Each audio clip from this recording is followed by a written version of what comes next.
Halo teman-teman Maxim seluruh Indonesia, semoga sehat selalu dan akunnya makin gacor.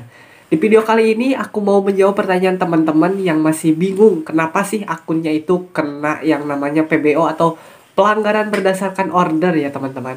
PBO ini bersifatnya semu karena PBO ini adalah tentang penilaian sistem terhadap kita atau penilaian orang kantor terhadap kita ya. Beda dengan PTO, kalau PTO itu kan udah jelas gitu ya. Bahwa kita yang menolak orderan otomatis. Oke, di video kali ini aku akan menjelaskan apa aja sih yang bisa nyebabin akun kita terkena PBO atau pelanggaran berdasarkan order ya teman-teman. Sebelum lanjut ke pokok pembahasannya, buat teman-teman yang suka dengan channel yang ngebahas seputar Maxim, bisa subscribe channel ini. Dan buat teman-teman yang punya pertanyaan, silahkan tanyakan di kolom komentar. Aku bakal jawab pertanyaan teman-temannya. Jadi ada beberapa hal yang bisa nyebabin akun teman-teman itu kena PBO ya. Dan juga semoga hal-hal ini itu bisa teman-teman hindari ya, seperti itu. Oke, langsung aja. Yang pertama itu menyelesaikan order di atas radius 500 meter dari titik tujuan. Maksudnya itu gimana? Maksudnya itu kayak gini ya teman-teman. Semisalkan penumpang itu dari titik A ke titik B. Nah, sebelum kita sampai di titik B, ternyata penumpang itu udah minta turun atau tujuannya sebelum titik B.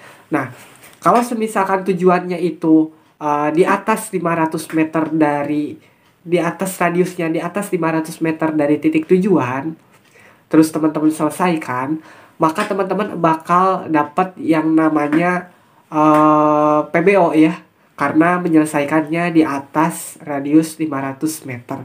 Solusinya gimana? Solusinya adalah teman-teman coba dulu mendekat ke tujuan sesuai orderan, kemudian selesaikan. Nah, kalau seperti itu nggak akan kena PBO ya teman-teman.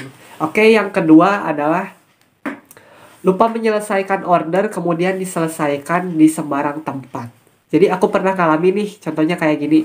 Aku ngantar dari titik A ke titik B. Nah, kemudian ketika udah nyampe di tujuan titik B, aku lupa menyelesaikan orderannya. Kemudian aku jalan lagi aja, balik lagi gitu atau muter kemana. Ketika di tengah-tengah perjalanan, aku baru ingat belum menyelesaikan orderan. Kemudian aku selesaikan aja di sembarang titik. Nah, itu bakal jadi PBO karena sistem menganggap bahwa ada penambahan rute oleh penumpang atau penambahan perjalanan tapi nggak dimasukin ke orderan. Nah, itu bakal jadi yang namanya PBO. Solusinya adalah tetap ingat untuk menyelesaikan di titik tujuan ya teman-teman. Yang ketiga, menyelesaikan orderan dengan waktu yang lebih lama dari estimasi. Semisalkan estimasinya itu kantor atau sistem perkirakan dari titik A nganterin ke titik B itu sekitar 15 menit. Tapi yang kita lakukan adalah menjadi 1 jam atau jadi 1 jam setengah. Nah, kan itu jadi pertanyaan oleh sistem atau oleh admin di kantor. Maka teman-teman akan dapat PBO karena dinilai adanya kecurangan dalam orderannya teman-teman. Nah, untuk yang terakhir nih, yang sering banget dilakuin sama para driver adalah ubah rute agar komisi atau potongan komisi menjadi lebih kecil. Jadi semisalkan tadinya orderan dari titik A ke titik B itu sekitar 30.000.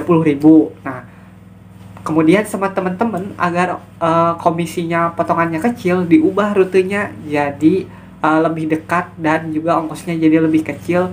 Misalkan jadi 8.900, jadi potongannya 900 rupiah.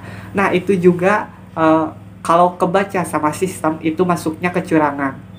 Nah, yang paling parahnya lagi, kalau semisalkan ubah rute ini teman-teman sering lakukan dan sistem tahu, bukan hanya PBO yang bakal teman-teman dapat, tapi akun teman-teman juga bakal diblokir.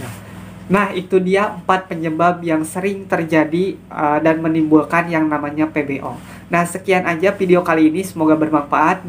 Untuk teman-teman yang ada pertanyaan, silahkan tanyakan di kolom komentar. Aku bakal jawab pertanyaan teman-teman. Buat yang suka dengan video ini silahkan like, dan buat yang suka dengan channel ini silahkan subscribe. Sekian aja, semoga bermanfaat dan terima kasih.